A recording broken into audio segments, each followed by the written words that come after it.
Love and Pain by Edvard Munch was titled Vampire by Stanislaw Szybyszewski, who would go on to write the famous book The Synagogue of Satan. Specifically, the book's title is in reference to Revelation 2:9, which goes, "I know thy works in tribulation and poverty, but thou art rich. And I know the blasphemy of them, which say they are Jews and are not, but are the synagogue of Satan." And Revelation 3:9, which states, "Behold, I will make of them the synagogue of Satan, which say they are Jews and are not, but do lie. Behold, I will make them to come and worship before thy feet, and to know that I have loved thee."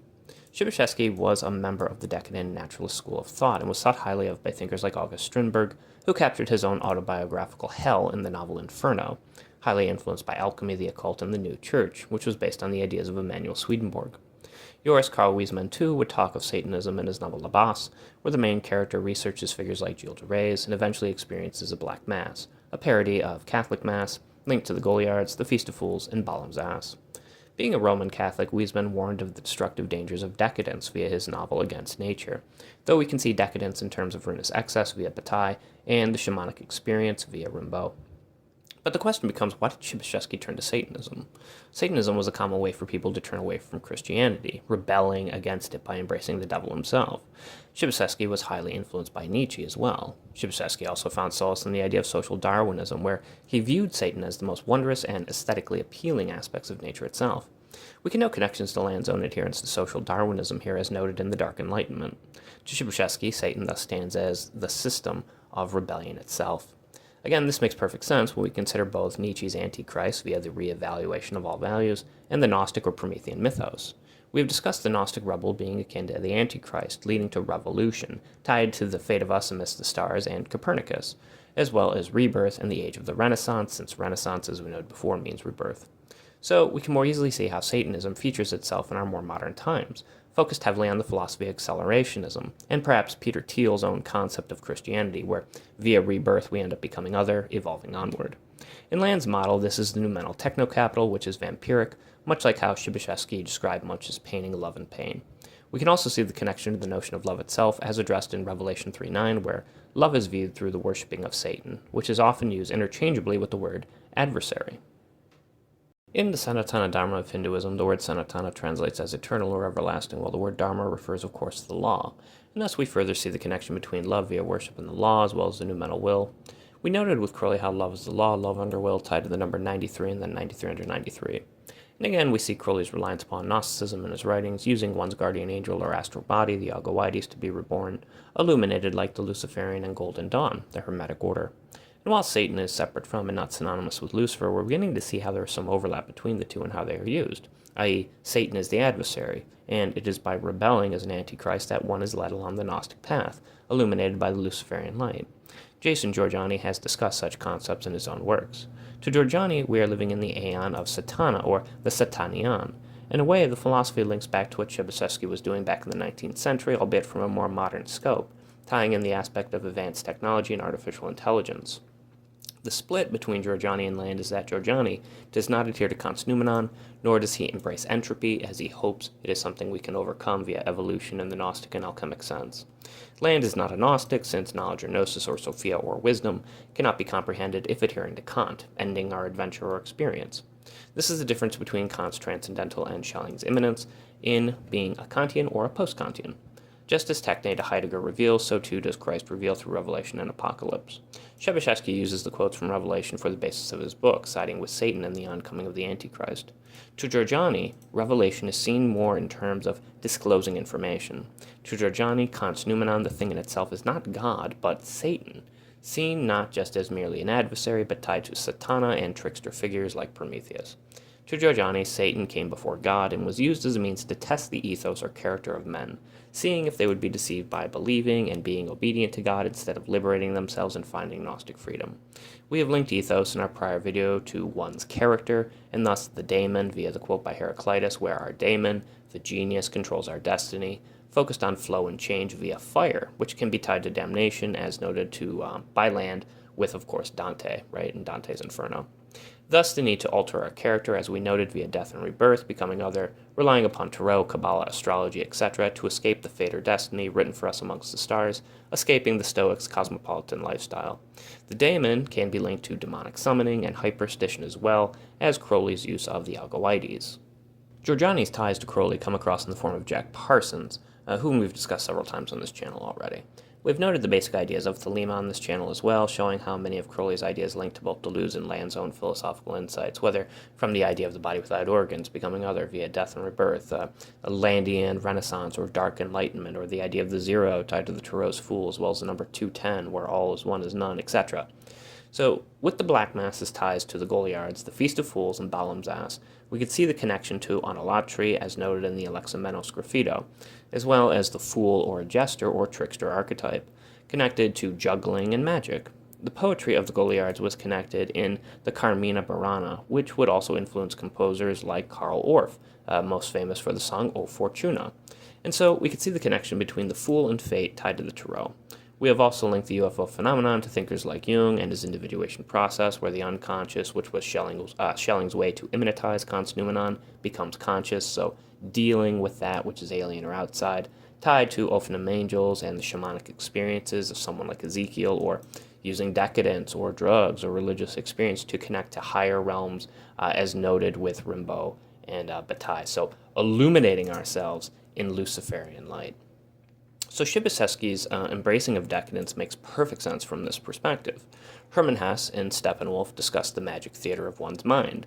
Now we have noted how fantasia is the inner mind tied to phantom and fantasy, as noted with Venusberg de Crowley, which links to Aphrodite, love, and Lucifer, the morning star, as well as the pneuma, breath or spirit, and thus the word.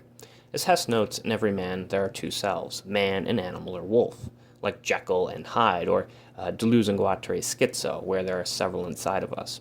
By way of this ambivalence, we can deconstruct and produce endless pluralities.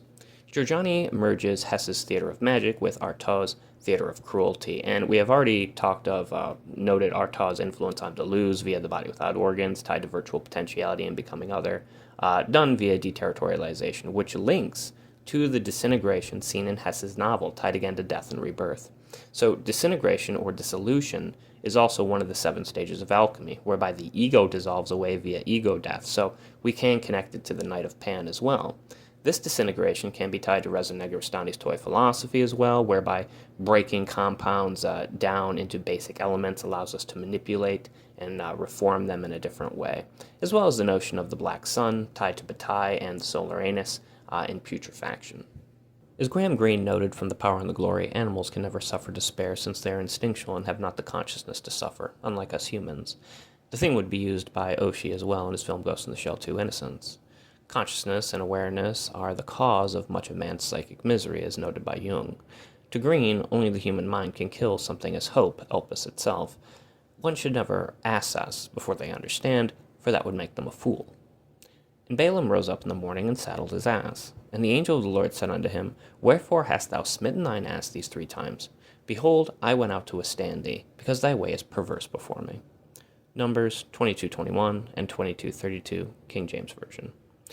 The only curious book he showed me was an office of the Black Mass on parchment. There were admirable illuminations, and the binding was made of the tanned skin of a child who had died unbaptized. Joris Karl Wiesmann from Labas. Elpis hope keeps to Pandora's jar. From paradise, fallen man is far. The truth, man is always tempted to know. Zombies crave what brains they lack, moving slow. Through Gnostic anamnesis and remembrance, the Promethean man does with death a dance. Big tech billionaires don't help anyone but themselves, using people as tools that are to be sacrificed, drunk on bloody power, far from knowing any elves, greedily choking to death on the Eucharist of Christ. Like the Goliards' Feast of Fools and with Balaam's ass, they mock the Catholic Communion during their Black Mass. Though they assume themselves wise, they cannot see. Like Balaam, they still continue to smite the donkey. Though we, being but dumb animals in their illuminated eyes, have mouths through which God speaks, seeing past their lies. Giorgiani adheres to Kafka's Before the Law, which notes the absurdity of bureaucracy. Land, adhering to Kant and Bataille, notes how we need to get outside a human sense of law itself, as noted in After the Law. Land, adhering to Kant's noumenon, is rather like Epimetheus tied to Pandora's box and her technical horrors, and Afterthought, whereas Giorgiani keeps to Prometheus and Forethought. Thus it is not shocking to see how one is before, while one is after the law itself. If we are to truly live in Augustine's eternal present, then perhaps the law is neither before nor after, since only finite man sees things in terms of past and future.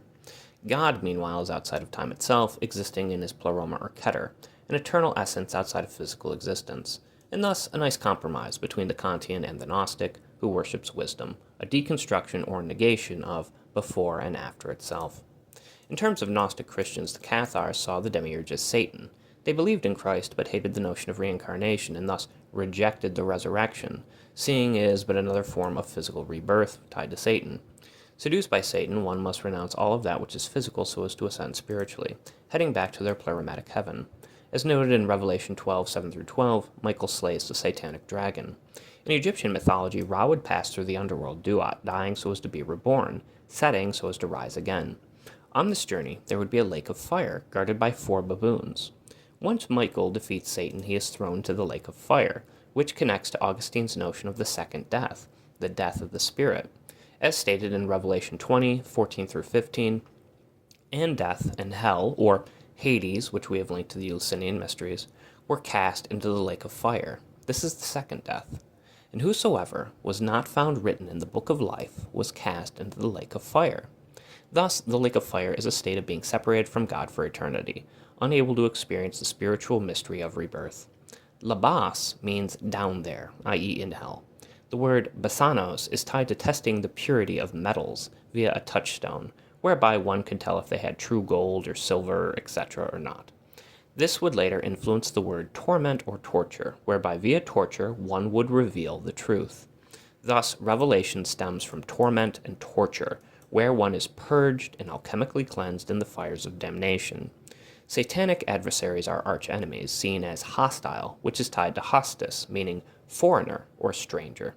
And we have noted how the stranger links to the alien and the outside and the unknown.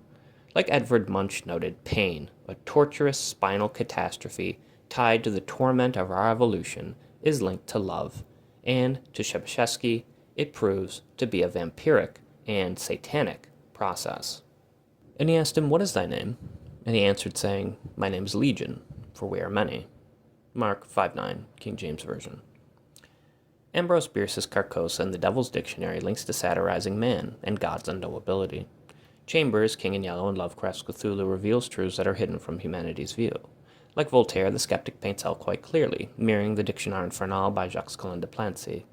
Though it is not often a pretty sight, through torturous hell one finds light.